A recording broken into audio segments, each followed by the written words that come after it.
आदेश दोस्तों, मैं तांत्रिक हरीश कुमार आप सभी का अपने इस चैनल में स्वागत करता हूं।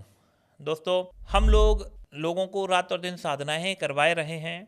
अभी हमने एक कमी महसूस की है और वो ये है कि बहुत से लोगों को ये नहीं पता है कि जब शक्ति सामने आके खड़ी होती है तो उसके साथ वार्तालाप कैसे करना है, उससे किस तरीके से बातचीत करनी है। और जो बहुत से गुरु भी बन के बैठे हुए हैं उनको भी एक्चुअली नहीं पता है कि साधना में जब शक्ति प्रकट हो जाती है तो कैसे बातचीतें शुरू की जाती हैं, क्या उनसे बातचीतें की जाती हैं, वचन वगैरह कैसे लिए जाते हैं। तो आज मैं आप लोगों को इस एक टॉपिक पे मैंने ये वीडियो बनाया है ताकि आप लोग इसको अच्छे तरीके से समझ सकें कि शक्ति के साथ वार्तालाप कैसा करना है। तो जो गुरु हैं उन लोग भी सुन लें ताकि आप लोग इस वीडियो को अच्छे से देख लें, समझ लें और आप अपने शिष्यों को ठीक तरीके से करवा सकें।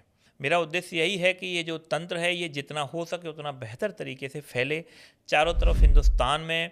अच्छे से जो हमारी प्राचीन विद्या है, हमारी जो सदियों से चली आ रही है जो विद्या है, शक्ति है, ये इस विस्तार पाए पूरे तरीके से। होता क्या है कि जब हम कोई साधना सिद्ध कर रहे होते हैं, शक्तियों के अनुभव आते हैं, अनुभव आने के बाद अंतिम समय पे, अंतिम दिन में या अंतिम क्षण पे या शक्ति जब प्रकट होती है तो इस समय दो तीन अवस्थाएं होती हैं कि या तो शक्ति आपसे वार्तालाप करती है, स्वयं से बोल देती है कि भाई तुम्हें क्या चाहिए, बताओ क्या मांगते हो, तुम मुझे क्यों बुला रहे हो, तुम मुझे क्यों याद कर रहे हो, ठीक है ना। या साधक का संबोधन दे देती हैं कि बताओ साधक क्या चाहिए, ठीक है। कुछ उग्र शक्तियां होती हैं वो ऐसे भी बोल देती हैं कि ओए क्यों मुझे बुला रहा है, क्यों मुझे परेशान कर रखा है, क्या चाहिए तुझको। तो ऐसे थोड़ी कड़क में, ऐसे डराते हुए भाव में भी वो कुछ शक्तियां बातें करती हैं। तो जब इस तरीके से शक्ति बातें कर रही होती हैं तो आपको क्या करना है, आपका जब चल रहा होता है मान लीजिए बीच में, तो आप दाना वहीं पर रोक दीजिए जहां पे भी चल रहा है। आपकी साधना खंडित नहीं होती। ये बहुत पुराना मिथक चला आ रहा है कि जब मालाएं चल रही होती हैं तो बीच में आपको नहीं बोलना है। ऐसा मिथक बहुत सदियों से चला आ रहा है।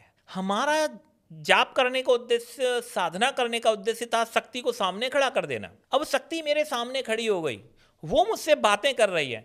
कई साधक क्या करते हैं कि चुप होकर मंत्र में ही लगे रहते हैं और वो पूरा जाप खत्म करते हैं। मान लीजिए कि 21 माला का जाप करना है, 16वीं माला पे शक्ति खड़ी हो गई तो वो 5 माला का और जाप करेंगे। ऐसी अवस्थाओं में कई बार शक्तियां नाराज होकर के चली जाती हैं। अब वो बैठे हैं, जाप ही कर रहे हैं, अब शक्ति नहीं आती। फिर लोग मुझसे कहते हैं कि गुरुजी हमें एक झलक दिखी थी, थोड़ी देर आई थी, शक्ति खड़ी रही थी और वो गुरुजी कुछ हुआ नहीं, फिर उसके बाद नहीं आई। अरे वो जब आई थी तभी का तभी तुझे दाना रोक देना चाहिए। शक्ति आके खड़ी हो गई, या तो वो बात कर रही है तो ठीक, नहीं तो अपना दाना रोक दो। अब शक्ति से पूछो, ठीक है।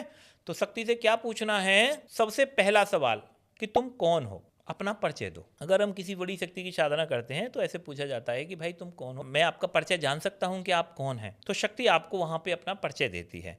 वो आपको अपनी एक योनि बताएगी। योनि का मतलब है कि वो ये बताएगा कि मैं अप्सरा हूँ, कि मैं जिन्न हूँ, कि मैं काली हूँ, कि मैं भैरव हूँ, मैं हनुमान हूँ। तो आप ये पूछिए कि आप कौन से हनुमान हैं, आप पूछिए कि कौन सी काली है, पूछिए कि कौन से भैरव हैं, पूछिए कि कौन सी अप्सरा हो, पूछिए कि कौन सा जिन्न हो, कौन सा प्रेत हो, कौन से बेताल हो। फिर शक्ति तुम्हें अपना एक नाम बताएगी। पर्सनल नाम होता है इनका। हनुमान का भी एक पर्सनल नाम होता है। हनुमान अब एक ब्रांड हो गया है केवल, ठीक है, एक तरह का टाइटल हो चुका हनुमान। अब जो आए गई शक्ति उसका एक पर्सनल नाम होता है। वो कहेगा कि मैं जटने हनुमान हूँ, मैं सिद्धेश्वर हनुमान हूँ।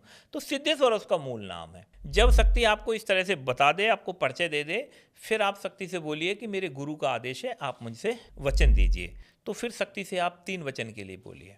यहाँ पे कभी कभी ऐसा भी होता है कि शक्ति अपनी तरफ से कुछ मांग रख देती है, ठीक है ना। शक्ति क्या करती है, अपनी तरफ से भी मांग रख देती है कि ये मेरी ऐसे ऐसे शर्तें हैं, अगर आप मेरी शर्तें मानते हैं तो मैं आपकी बातें आगे बढ़ाऊंगी, नहीं तो हम ख़त्म करते हैं यहीं पर। तो अगर कोई भी उसकी नाजायज़ शर्तें हैं, कुछ भी नाजायज़ मांग है, या उसने बिल्कुल ठोक के बोल दिया है कि भाई मैं तुम्हारी पत्नी के साथ नहीं रह सकती हूँ, या तो पत्नी को रखिए या मुझे रखिए, और वो बिल्कुल भी मानने को तैयार नहीं हो रही, इस अवस्था में ऑप्शन तो ये होते हैं कि आप उसे महीने में एक बार बुलाइएगा, आप दिन दीजिए उसे, या हफ्ते में आप उसे एक दिन दीजिए कि हम संडे के दिन आपसे मिलेंगे।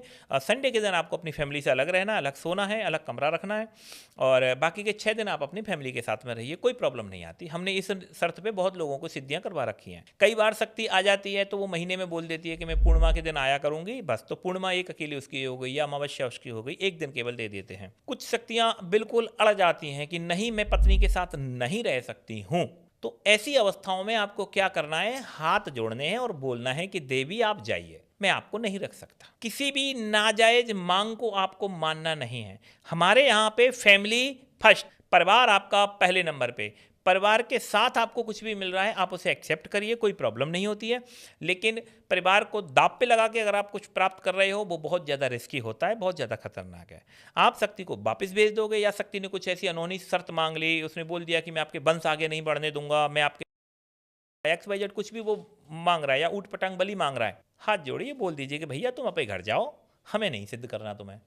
बस इससे क्या होगा, आपके 2 4 5 दिन की जो मेहनत है वो बस वेस्ट होगी, लेकिन आपका किसी भी तरह का भविष्य में जो अहित होने वाला होगा वो बच जाएगा। शक्ति आपको कितना भी लोभ दे, कितना भी प्रलोभन दे कि मैं आपको राज्य दे दूंगा, मैं आपको धन दे दूंगा, मैं अरबों खरबों की दौलत दे दूंगा, आप अपनी फैमिली को कभी भी किसी भी कीमत पे दांव पे नहीं लगाना है। ये हमेशा साधक गलती करता है। लोग तंत्र को दोष देते हैं, साधक लोभ में आता है, फिर बोलते हैं कि जिन्न ने उसके बेटे को, अरे सौदा ही उसके बाप ने ऐसा किया है तो जिन्न उसमें क्या करे। कोई शक्ति के साथ सौदा ही बाप ने कर दिया कि ठीक है तू, उसने बोला कि भाई मैं तेरा वंश आगे नहीं बढ़ने दूंगा, मैं तेरे, शक्ति पहले ही बोल देगी ईमानदारी के साथ। अब आदमी लोभ में, लालच में, प्रॉब्लम में, परेशानी में, XYZ किसी भी शर्त पे वो हाँ कर देता है, तब आपका परिवार खतरे में जाता है। तब क्या होगा, तब आपका परिवार खतरे में जाएगा, क्योंकि आपने उसके साथ में वचन गलत कर दिए। हम साफ हिंदी भाषा में बोल देते हैं कि ऐसी अवस्था अगर कभी भी फंस जाती है तो आप हमेशा ही मना कर दीजिए कि भाई हमें आपको सिद्ध नहीं करना है, आप घर जाइए। शक्ति आराम से घर चली जाती है, कोई भी प्रॉब्लम क्रिएट नहीं करती किसी भी तरह की। हमारे साथ ऐसा बहुत बार हुआ है, और मैं ये सारी डीलें हमने कैंसिल कर दी कि नहीं भैया तुम जाओ, तो चली जाती है, ठीक है ना। तो शक्ति के साथ वार्तालाप करने हैं, उसके नाम वगैरह पूछने हैं, उनसे वचन लेने हैं। 3 वचन हमने दे रखे हैं ऑलरेडी। पहला वचन होता है आपको मैं जब भी याद करूंगा, जहां भी याद करूंगा आपको हाजिर होना है। दूसरा वचन होता है मैं जिस काम की कहूंगा वो काम आपको करना है। और जो तीसरा वचन होता है वो होता है मेरी और मेरे परिवार की आप हमेशा रक्षा करेंगे, सुरक्षा करेंगे, आप हमें मारेंगे नहीं, डराएंगे नहीं, धमकाएंगे नहीं, सताएंगे नहीं। ये हो जाते हैं 3 वचन। तीसरा वचन एक ऑप्शन का है कि आप इसको छोड़ भी सकते हैं पेंडिंग में। आप सिर्फ 2 वचन ले लीजिए शुरू के कि मैं जब बुलाऊंगा हाजिर होना, मैं जिस काम की कहूँगा वो काम करना है।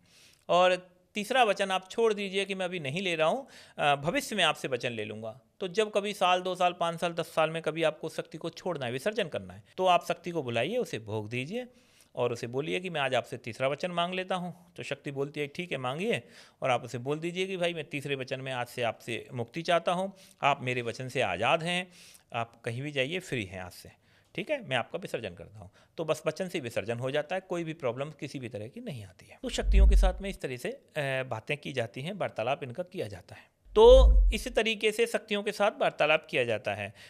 वैसे इस वचन के बारे में मैं बहुत लंबा विस्तार से आपको एक वीडियो दूंगा आगे भविष्य में। मोटे मोटे यही वचन होते हैं। मेरा मूल उद्देश्य है कि शक्ति जब आपको दिख रही होती है आपको उससे तुरंत माला रोक देनी है और उससे बातें शुरू कर देनी है। शक्ति का नाम जरूर पूछना है, शक्ति का इष्ट जरूर पूछना है, किसको शक्ति मानती है वो जरूर पूछना है। और शक्ति सब कुछ बताती है। शक्ति घंटे 2 घंटे भी खड़ी रहेगी आपके सामने, कोई प्रॉब्लम नहीं है।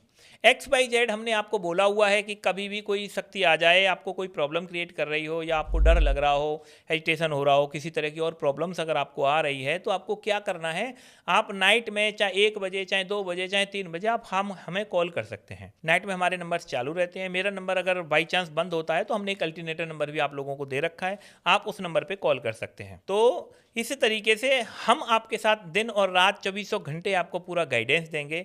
नाइट में भी हम शक्तियों के, मैंने बहुतों के वचन करवाए हैं और आराम से हम लोग करवाते हैं, कोई प्रॉब्लम नहीं आती है। तंत्र आपको प्रॉब्लम नहीं देगा अगर आप मेरे तरीके से काम कर रहे हैं तो। वचन में ही सारा खेल होता है, वचन का ही सारा खेल होता है। भेंट, बलियां, भोग इसी वक्त तय किया जाता है, और वो उस समय चाहिए शक्ति को, उस समय भोग देना ही है, और कोई दूसरा ऑप्शन नहीं है। तो ये इस तरह के नियम हैं। क्योंकि मेरे पास सारे शिष्य जो हैं, कोई भी बाबा जी नहीं है, कोई साधु नहीं है, ऐसा नहीं है, कुछ तो हैं, लेकिन लगभग 90% जो लोग हैं वो सारे गृहस्थी हैं। और आज तक कभी किसी को कोई प्रॉब्लम नहीं आई है, क्योंकि शिष्य को ठोक पीट के तैयार करना मेरा काम है। आपको तंत्र के फील्ड का कोई नॉलेज नहीं है, आपको तंत्र के फील्ड का कोई ज्ञान नहीं, ज्ञान देना मेरा काम है कि कल आप जब शक्ति आपके सामने आएगी तो आपको कैसे तैयार होना है।